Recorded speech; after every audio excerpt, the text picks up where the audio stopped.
தவளும் பருவத்திலிருந்து தளர்நடை பருவ வரையிலும் சுவாமிகள் மீனாட்சியம்மன் கர்ப்பகிரகத்திலேயே வளர்ந்து வந்தார். அந்த கோவிலுக்கு புதிய ஓர் தர்மகர்த்தா நியமிக்கும்.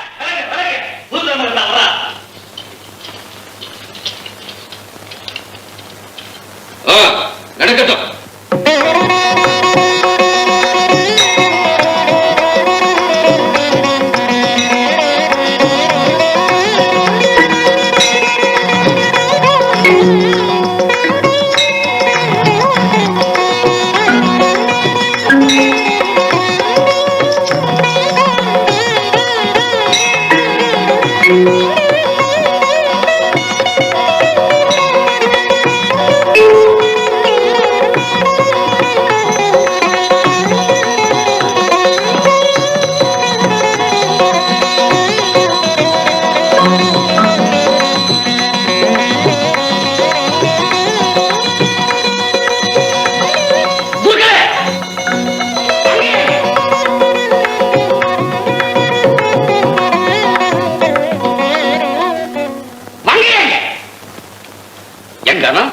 இது என்ன கர்ப்பகிரகமா இல்ல குழந்தைகள் விளையாடுற முத்தண்டியா? ஏன் இப்படி கேட்கிறீர்கள்? உள்ளே எடுக்கப்பட்ட அந்த பொடி பெயர் அம்பாளுக்கு செய்யற அபிஷேகாதிகளை தானும் வாங்கி விடுறான். அர்ச்சிக்கிற புஷ்பங்கள் எடுத்து தலையில போட்டு விடுறான். அதெல்லாம் போகட்டும் தொட்டு விடுறா. சக்கரை பொங்கல் பிரசாத வகைகளை அம்பாளுக்கு நைவேத்தியம் பண்றதுக்கு முன்னாலே எடுத்து சாப்பிட்டு எச்சில் பண்ணிட்டு இருக்கான். அதை பார்த்துட்டு சும்மா இருக்காளே, அவனை எடுத்து வெளியில விடுங்க. அபச்சாரம். அந்த குழந்தையை இழுத்து வெளியில விடுறதாவது ஏன் காரணம்? கருவிலேயே அம்பாளுக்கு அர்ப்பணிக்கப்பட்ட குழந்தை என்ன அது? அவன் பேரே மீனாட்சி மைந்தன். அவ அருளுக்கு பாத்திரமாகி அவ திருக்கலங்களாலே வளர்க்கப்படுற தெய்வீக குழந்தை அது. என்னங்க ஒரேடி அடிக்கின்றே போறேன். அவ அருளுக்கு பாத்திரமானவங்களுக்கு என்ன ஆதாரம்? என்னன்னா இந்த கர்ப்ப கிரகத்தையும் கோயிலையும் விட்டு தாண்டாத குழந்தை மீனாட்சி பஞ்சரத்னத்தையும் ஆதிசங்கர சௌந்தரிய லகரியும் அப்படியே தலைகீழா சொல்றான். பெரிய அற்புதமோ? அற்புதங்களை பத்தி நாம பேசுறதா இருந்தா அம்பாள் இந்த குழந்தைகிட்ட விளையாடி இருக்கிற மாதிரி முருகப்பெருமான் கிட்ட கூட விளையாடி இருப்பாளாங்கிறது பெரியவாள் கிட்ட கேட்டுதான் நாம தெரிஞ்சுக்கணும். இருந்தாலும் இந்த பருவத்துல சௌந்தரியலகரி சொல்றது ஒரு பெரிய அற்புதம் இல்லையா? என்னங்க இங்க வர்றவன் அத்தனை பேரும் அதே மந்திரங்களை சொல்லித்தானே அம்பாளை பிரார்த்தனை பண்றா. சொன்னதை சொல்லும் கிளிப்பில்ல மாதிரி செவியாரலா கேட்டு அப்படியே திருப்பி சொல்றான். மன்னிக்கணும், செவியாரலா கேட்டு சொல்றதுக்கும் சுயமா சொல்றதுக்கும் வித்தியாசம் இல்லையா? மலையில இருந்து அருவி கொட்டுற மாதிரி அந்த மகா மந்திரங்கள் அந்த மழை வாயில இருந்து கொட்டுறதுன்னா நீங்களே கேட்டு பாருங்களேன். மகா மந்திரங்களை பின்னாடி கேட்டுக்கிறேன். முதல்ல ஆனா ஆவனா உயிர்மை எழுத்துக்களை ஒரு முறை ஒழுங்கா சொல்ல பார்ப்போம். கொஞ்சம் இப்படி வாங்க. ஓய், என்ன ஆணவம் இருந்தா இந்த பொடி பெயர் என்ன அங்க கூப்பிடுவான்? கூப்பிட்டா என்ன? ஏன் அவன் இங்க வரப்படாதோ? சமைக்கணும். அது இருக்கிற இடத்துக்கு போறதுக்கே நமக்கு யோக்கியது கிடையாது. நம்ம இருக்கிற இடத்துக்கு அது வருமோ? பெரும் பாக்கியமா நினைச்சு போங்க. ஆனா அவன் அவ வெறும் எழுத்தா சொன்னா போதுமா, இல்ல இசையோட கலந்து சொல்லுங்கம்மா. கேட்டீரா? ஆனா அவன் இசையோட கலந்து சொல்றதா? இப்படி ஒரு கிறுக்கு பிள்ளை வச்சிருந்து ரெண்டு பேரும் என்னென்ன சித்த பொருங்க. இப்படி வாங்க. என் அப்பனே, ஆனா அவன் இசையோட கலந்து எப்படி சொல்றது? இப்போ இவருக்கு 350 வயதாகுது. பெரிய மகான்கள் எல்லாம் சொல்றாங்க. கிறுக்கு பயனே, என்னடா உளறிட்டு இருக்கிற?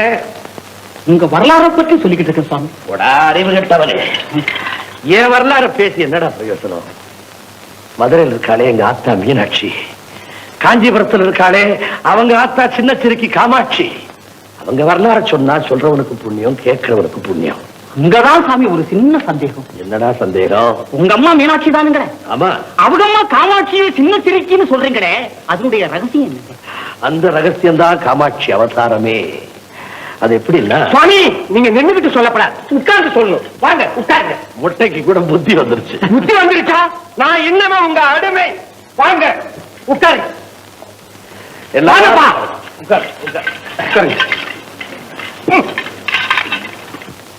பண்டாசுரம் ஒரு பயங்கரமான அரக்கன் இருந்தான். அவனுக்கு எவ்வளவு பலம் தெரியுமா? இந்த ராவண இரணிய இவங்க எல்லாம் இருந்தாங்களே, அவங்களே இந்த பண்டாசுரனுடைய காத்துப்பட்டா காத்தா பறந்துருவாங்க. காத்துப்பட்டா காத்தா பறந்துருவானுங்க. அந்த பண்டாசுரன் பிரம்மாவை நோக்கி தவம் இருந்தான்.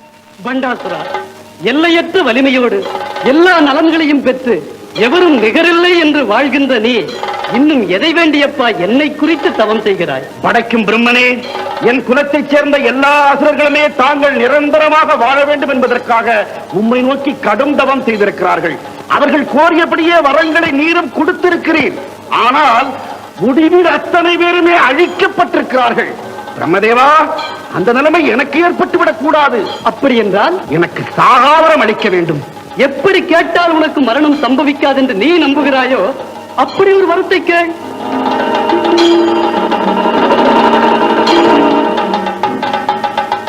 பிரம்மதேவா, நான் கேட்கப் போவதை வார்த்தைக்கு வார்த்தை நன்றாக கவனிக்கவும். எனக்கு வேறு வேலை. பூலோகத்தில் மானிட வர்க்கத்தில் ஆண் பெண் சேர்க்கையில்லாமல் 5 வயது பெண் குழந்தை தோன்ற வேண்டும். அப்படி தோன்றும் அந்த சின்னஞ்சிரிக்கு ஒருவரால் மட்டுமே எனக்கு மரணம் ஏற்பட வேண்டும். அப்படியே கொடுத்தேன்.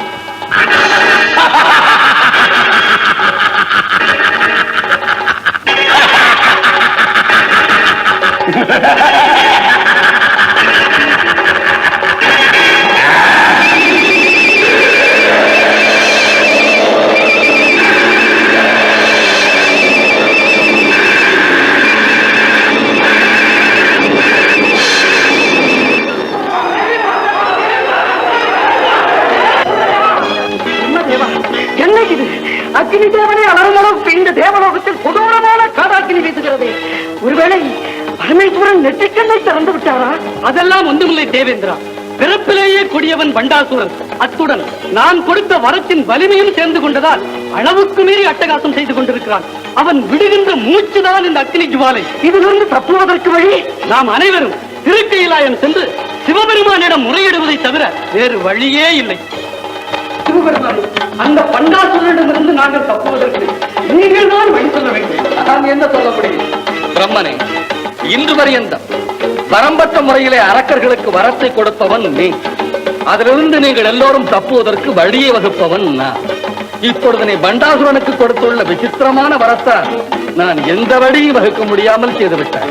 கங்காதரா, இரக்கமற்ற அரக்கனுக்கு பிரம்மன் இப்படி ஒரு வரத்தை கொடுக்கலாமா? 4 மூளைகளில் ஒரு மூளையால் சிந்தித்திருக்க வேண்டாமோ? ஜனார்த்தனா, நடந்தது என்னவோ நடந்து விட்டது. இனி நடக்க வேண்டியதை பற்றித்தான் நாம் சிந்திக்க வேண்டும். எதை சிந்திப்பது? பரபிரம்ம சொரூபிணியான அந்த பராசக்தியை வந்திப்பதை தவிர நமக்கு வேறு வழியே இல்லை. தவத்திற்குரிய தகுதியான இடம் பூலோகத்தில் உள்ள திருக்காஞ்சிவனம் தான். தேவர்களே, இந்த உருவோடு இருந்தால் நீங்கள் எங்கு சென்றாலும் பண்டாசுரன் உங்களை விடமாட்டான். அவன் கண்ணிலிருந்தும் அவன் கக்கும் ஜுவாலையிலிருந்தும் தப்புவதற்கு கிளிரூபம் எடுத்து திருக்காஞ்சி மரத்துக்கு பறந்து செல்லுங்கள்.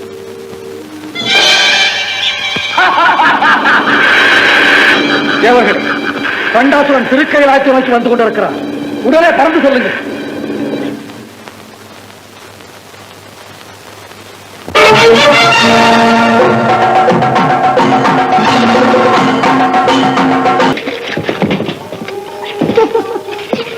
மன்னா, மங்கை அங்கு நிற்கிறார். அங்கு பருவ மங்கையே, உன் ஆட்டத்தை கண்டதும் எனக்கும் ஆட்டம் கண்டு விட்டது. உங்களோடு சேர்ந்து நானும் ஆடிவிட்டேன். உனக்கு என்ன வேண்டும்? எனக்கு ஒரு நகரத்துல மாலை வேண்டும். அள்ளி கொடுக்கும் அலைமகளையே அடகு பிடிக்கும் அளவற்ற செல்வம் படைத்த என்னிடத்தில் கேவலம் நாகரத்ன மாலையா கேட்பது? விண்ணிலே கஞ்சி மிட்டும் தாரகைகளை உதிர்த்து கோர்த்து உனக்கு நட்சத்திர மாலை அணிவிக்கிறேன்.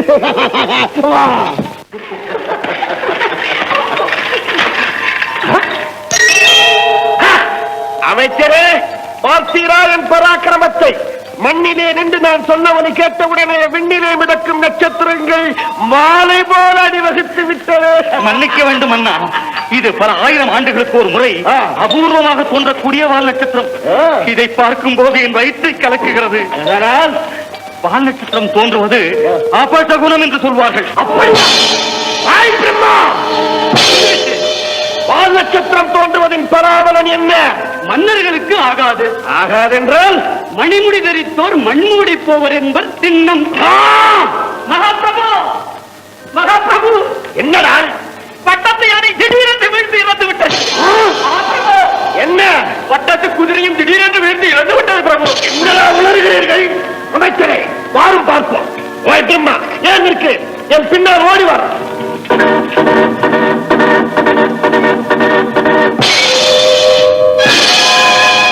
அமைச்சரே பிரபு, ஒரு காரணமும் இல்லாமல் பட்டத்து யானையும் குதிரையும் எப்படி இறக்க முடியும்? எனக்கு ஒன்றுமே புரியவில்லை பிரபு. புரியவில்லை என்று சொல்வதற்கு எனக்கு ஒரு அமைச்சர் பண்டாசூரா, காரணமின்றி கரியும் பரியும் மறிக்கவில்லை. யானையின் மத்தகத்திலும் குதிரையின் மார்பகத்திலும் நன்றாக பார்த்தாயா? மரண அடி விழுந்ததற்கான அடையாளம் பதிந்திருக்கிறதா இல்லையா? பிரம்மனே, எனக்கு புரிந்து விட்டது. என்ன? ஒரு சரியான சிறுத்தை புகுந்து அறைந்து கொண்டிருக்கிறது. சிறுத்தையா? நீ பெற்றிருக்கும் வரத்தை நினைத்துப்பார்.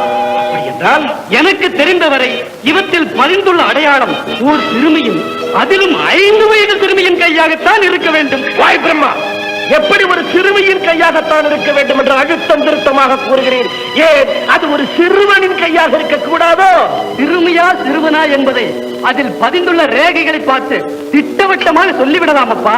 அப்படி என்றால் அந்த சிறுமியை பெற்றவர்கள் யார் என்பதை பற்றியும் ரேகைகளை பார்த்து தெரிந்து கொள்ளலாம் அல்லவா? தாராளமாக. பாரும், அவளை பெற்றவர்கள் யார்? பெற்றவர்களை பற்றிய ரேகையே அதில் காணப்படவில்லை அப்பா. அமைச்சரே, எந்த ரேகை எப்படி இருந்தாலும் சரி, பூலோகத்திலே உள்ள 5 வயது சிறுமியின் அத்தனை பேரையும் ஒன்றாக கொண்டு வந்து ஒரே இடத்தில் குவித்து தீயிட்டுக் கொளுத்துங்கள். ஆணை.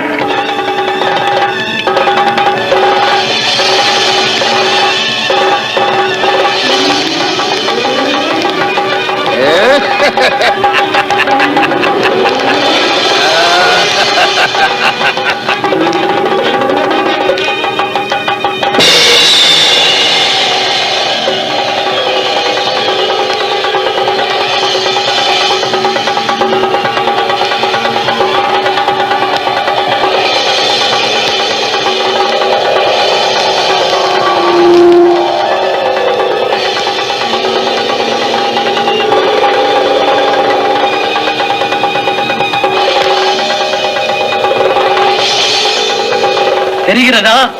எங்கிருந்து வெளிப்படுகிறது தண்ணீர்? தெரிகிறது. ஒரு சின்னஞ்சிறு கையிலிருந்து வெளிவருகிறது. குதிரையின் மார்பகத்திலும் யானையின் மத்தகத்திலும் எந்த கை பதிந்திருந்ததோ இப்பொழுது ஆகாயத்தில் தெரிவரும் அதே சின்னஞ்சிறு கைதானப்பா.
அந்த பண்டாசுரனின் பல மாயைகளில் அவன் தலையோடு வந்திருக்கும் நீயும் ஒரு மாயைதானோ என்று நான் சந்தேகிக்கிறேன்.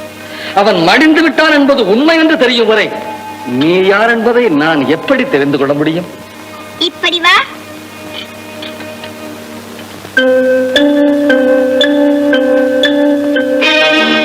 இப்பொழுது ஏற்பாடு செய்கிறேன்.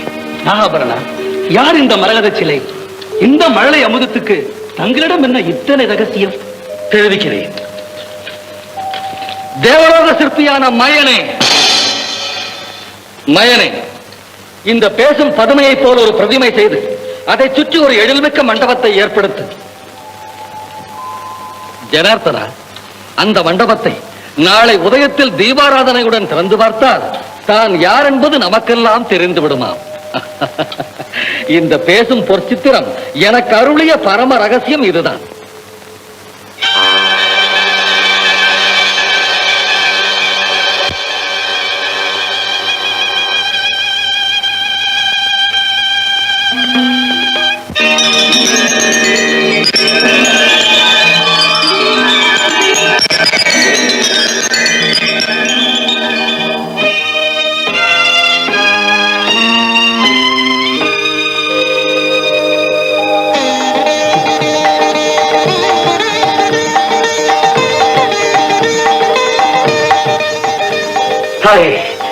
வாளை சிறுமையாக உதித்து பண்டாசுரனை வதைத்து ஆசாங்குசமும் கரும்பு வெல்லும் மலரும் கிளியும் கரங்களில் ஏந்தி கன்னி வடிவாக காட்சி அளிக்கும் அன்னை ஆதிபராசக்தியே.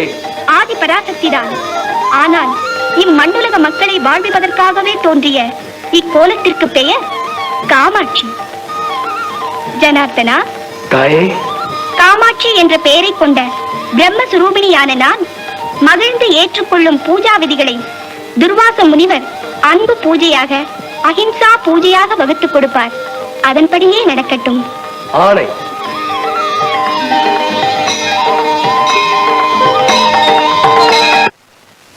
இப்ப புரியுதா அவளை சின்ன சிறுக்கி நான் ஏன் சொல்றேன்னு? இப்ப புரியுதுங்க. ஆனா அவ சின்ன சிறுக்கியா? அண்டாண்ட கோலங்களை ஈன்றெடுத்த அன்னை அவள் எனினும் அவளை கன்னி என்று நான் சொல்லலடா, வேதங்கள் சொல்லுது, வேதங்கள் சொல்லுது. அவளுடைய திருவருளை அடையிறதுக்கு பூஜை புனஸ்காரம் ஜபதபம் எதுவுமே தேவையில்லை. பக்தனா இருந்தா நீ அவ கோவில்ல போய் அவளை கும்பிடணும். ஆனா குழந்தை உள்ளத்தோட அம்மா அப்படின்னு கூப்பிட்டீங்கன்னா அவ உன் வீடு தேடி ஓடி வந்துருவா.